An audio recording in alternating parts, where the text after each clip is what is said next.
या नाट्यगृहातील अमृतवाणी महिला संघ आणि पंचशील ओझा संघ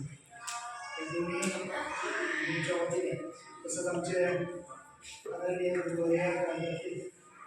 विजय भोसले यांचा परिवार या ठिकाणी उपस्थित झाला. आमच्या मावशी त्यांची मुलगी त्यांची सुंदर या सर्व उपस्थित झाला. त्यांनी संघास किरदार आणि कवडा दान केलं. त्यांच्या या ठिकाणी विजय गुरुजी आपल्या सर्वांना ज्ञात आहे आमच्या सर्वांची गुरुजी विजय गुरुजी त्यांनी सर्वांना शहरामध्ये कार्यक्रम सभा निर्माण करण्याचे काम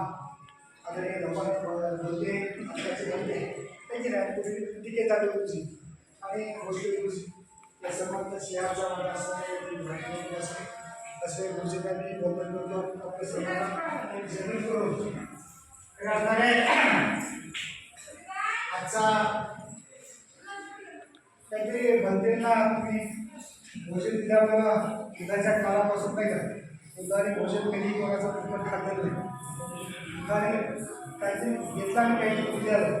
आणि दुधाला काही ज्ञान नव्हतं तर काय होतं ज्ञान होतं ते माणसाच्या जीवनामध्ये तुमचं सोनं केलं असं ज्ञान होतं. म्हणून आजच्या या दिवशी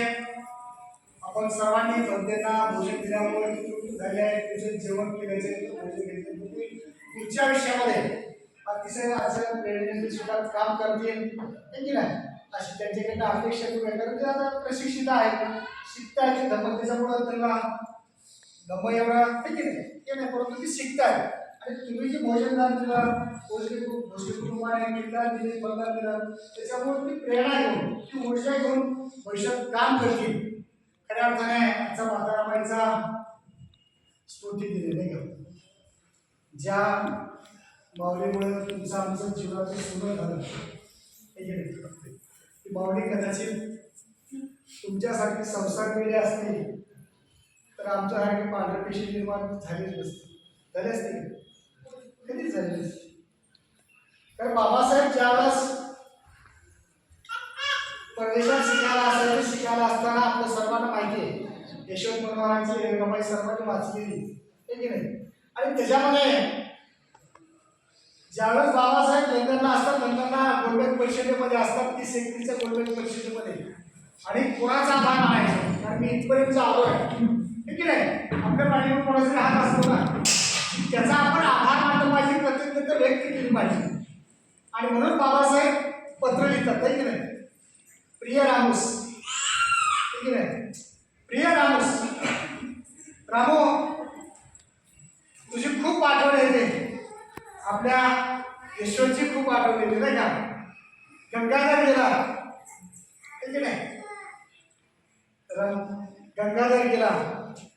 ठीक आहे आणि पाळ तुझ्या समोर गेली तरी तू कधी त्या कष्टाची तबा केली नाहीस ठीक आहे आणि जर कदाचित बाबासाहेब पुढे असं म्हणतात की जर कदाचित रामू तुझ्या आरोग्य मला जर संसार बायको मिळाली असती तर माझ्या जीवनामध्ये समुद्रासाठी भरती आली असती म्हणजे तुम्ही कसं दिवाळीच्या आपल्या दसऱ्याच्या सणाला नसता करता उद्या मानते तसं तुमच्या संसारामध्ये बाबासाहेब माझ्या संसारामध्ये भरती आली असती परंतु रामू तशीच ओघळती सुद्धा राहिली असते म्हणजे काय जो आनंद आहे तो सुद्धा परत गेला असता काय गेला असता तर माझ्या समाजाला मी हे सर्व